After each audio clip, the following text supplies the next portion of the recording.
नमस्कार मंडळी. आजची प्रसन्न सकाळ. दारासमोर गुलाबाची नवीन रोपं लावलेली आहेत. त्यालासुद्धा आता खूप छान गुलाबाची फुलं यायला सुरुवात झाली आहे.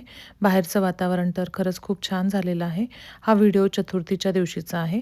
यामध्ये सकाळची सगळी कामं न दाखवता दुपारी मी काय केलं ते दाखवते आहे. मंदिरात जायचं म्हणून साधारण 4:30 वाजता मुगाच्या उसळीला फोडणी दिली. त्यामध्ये ओलं खोबरं, आलं, मिरची, कोथिंबीर, जिरे याचं वाटण घातलं. तसंच टोमॅटो टाकला.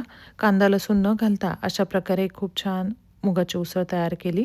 घरच्या गणपतीला नैवेद्य दाखवून आरती केली.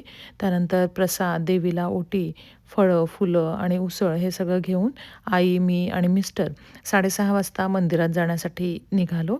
इकडच्या हिंदू सोसायटीच्या मंदिरामध्ये दर चतुर्थीला गणपती अथर्वशीर्षाची आवर्तनं असतात. सगळ्या मुलींचा एक WhatsAppचा ग्रुप आहे आणि या ग्रुपवर नावं टाकून आधीच प्रत्येकजण काय पदार्थ बनवणार हे ठरवतात. ठरल्याप्रमाणे प्रत्येकजण एक-एक पदार्थ मंदिरामध्ये घेऊन येतात. बरोबर 7:30 वाजता सगळेजण जमल्यानंतर अथर्वशीर्षाची आवर्तनं करायला सुरुवात करतात.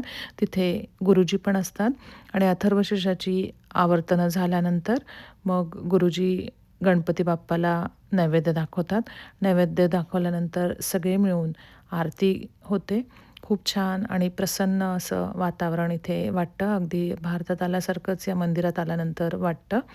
आणि हा जो संध्याकाळचा जो हा वेळ आहे, अशा प्रकारे आम्ही इथे मंदिरामध्ये घालवतो आणि सगळं आवरून घरी जायला म्हणजे निघायला 9:00-9:30 होतात. आम्ही पण खूप छान प्रकारे हा सगळा कार्यक्रम केला आणि 9:30ला आम्ही घराकडे जायला निघालो.